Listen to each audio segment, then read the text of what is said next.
નમસ્કાર દર્શક મિત્રો, હું સ્વરૂપ પલવણીચિયા. સંપૂર્ણ ન્યૂઝમાં આપનું સ્વાગત છે. ઉણ ગામમાં બનેલી ઘટનાને લઈ આંજણા ચૌધરી સમાજ દ્વારા થરાદ ખાતે જિલ્લા કલેક્ટર કચેરીમાં આવેદનપત્ર સુપરત કરી નિષ્પક્ષ તપાસ કરવાની માંગ કરવામાં આવી છે.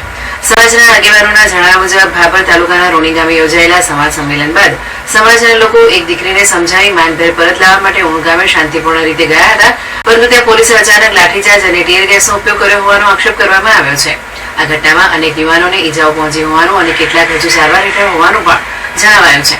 સમાજના પ્રતિનિધિઓએ આક્ષેપ કર્યો છે કે નિર્દોષ યુવાનો સામે ગંભીર કલમો હેઠળ ગુનાઓ નોંધવામાં આવ્યા છે, જેના કારણે સમાજમાં રોષનો માહોલ છે. આવેદનપત્રમાં સમાજ દ્વારા નિષ્પક્ષ અને ઉચ્ચ સ્તરીય તપાસ કરવાની સાથે સોશિયલ મીડિયામાં ઉશ્કેરણીજનક ભાષણ કરનાર સામે પણ કાયદેસર કાર્યવાહી કરવાની માંગ કરવામાં આવી છે.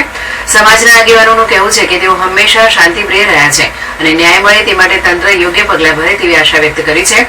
મગાભાઈ ચૌધરીએ જણાવ્યું હતું કે સમાજના આગેવાનો અને યુવાનો દ્વારા શાંતિપૂર્ણ રીતે ભેગા થઈ આવેદનપત્ર સુપરત કરવામાં આવ્યું છે.